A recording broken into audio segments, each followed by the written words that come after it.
All right, let's get right into it. We're talking about one of the most powerful and, honestly, one of the most misunderstood products in the entire financial world, variable universal life insurance. You'll hear it called VUL. And it promises the absolute best of both worlds, but as you'll see, it also comes with some really serious risks.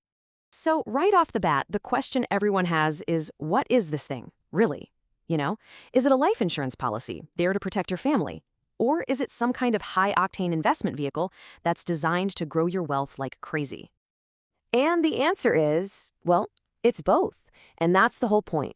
VUL literally wraps a life insurance policy around a direct market investment account. This hybrid nature is exactly what gives it such incredible potential, but it's also the very source of its biggest dangers. So yeah, let's call it what it is, a high-stakes financial hybrid. The idea is you're getting permanent life insurance, but instead of that cash value sitting in some safe, slow-growing account, you are plugging it directly into the ups and downs of the stock market. Okay, so let's look at the basic building blocks. You've got four main parts here. First, the permanent life insurance. That's the foundation. But then you have the cash value, which is really the engine of the policy, and it's invested in these things called market subaccounts. And on top of all that, there's a ton of flexibility. You can adjust your premiums, you can even adjust the death benefit. It's not some rigid set-it-and-forget-it contract. So let's pop the hood and look at that investment engine. How do your premium dollars actually get turned into those potential market-beating returns? And this part is absolutely crucial to understand. Sub-accounts. You gotta forget the idea of a simple savings account. Think of these more like a menu of investment funds, almost exactly like the mutual funds you'd see in a 401k, but they're living inside your life insurance policy. And here's the key. You are the portfolio manager. You choose where the money goes. So the cash flow is actually pretty straightforward. First, you pay your premiums. And a lot of people try to overfund them, putting in extra cash to get more money invested faster. Second, you direct that money into the sub-accounts you've chosen, aggressive, conservative, whatever fits your style. And third, you watch. Your cash value is now tied directly to the market. It will rise and fall with your investments. Simple, right?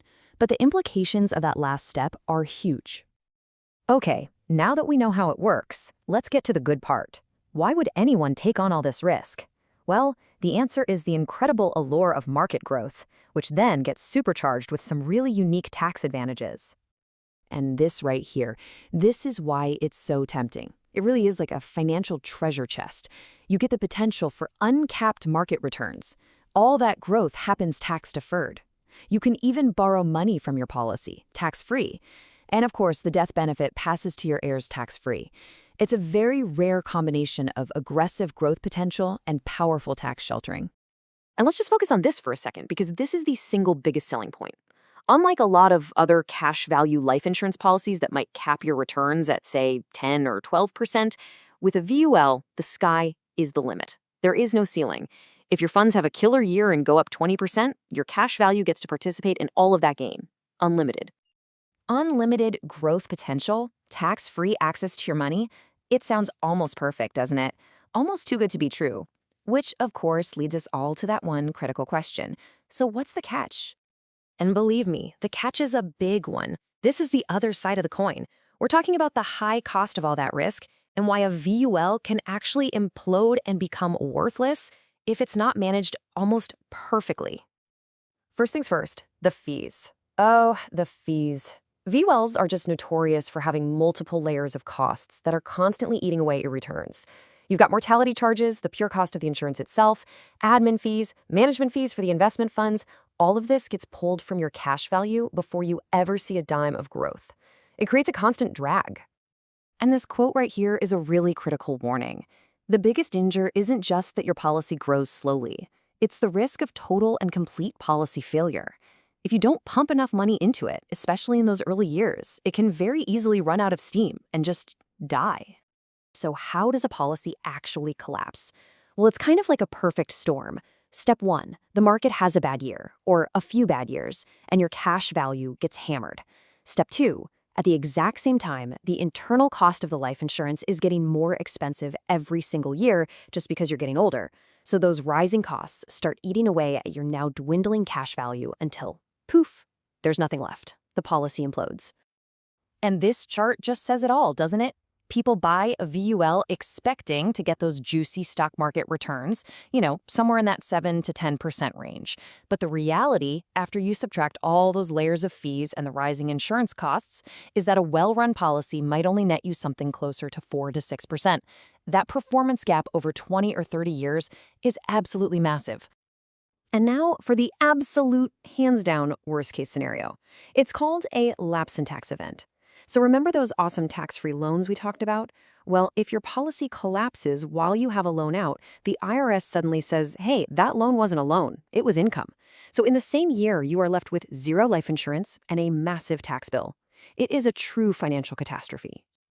Okay, so we've seen the incredible, amazing upside and the absolutely terrifying downside, which brings us to the most important question of all. Given how high stakes this thing is, who is it actually for? Who should even consider this? To figure that out, let's put it in context. If you look at VUL next to whole life, you can see whole life is all about guarantees and low risk. Then you have Index Universal Life, or IUL, which is kind of a middle ground. And then, way over on the end by itself, you have VUL. It's all alone in the high-risk, unlimited ceiling, no guarantees corner. This is a specialist tool for sure. And this right here might be the most important slide. The ideal user for a VUL is a very, very specific person. We're talking about a high-income earner who's already maxing out their 401ks and their IRAs. They have an aggressive risk tolerance, a long time horizon, and, this is key, they can afford to substantially overfund the policy, especially in the early years.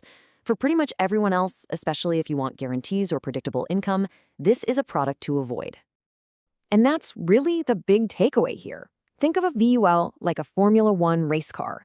In the hands of a professional driver on a closed track, it can do things no other car can.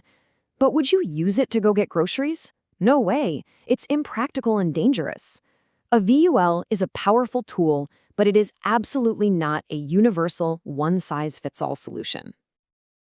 I don't think I can say it any better than this.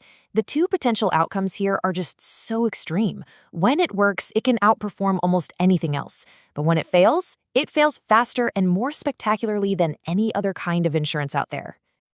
And so that leaves us with the final question. And this one is really for you to answer for yourself. You've seen the promise, you've seen the peril. So you have to ask, is that incredible potential for unlimited tax-free growth worth the very, very real risk of a complete and total policy collapse? The answer? Well, it depends entirely on you.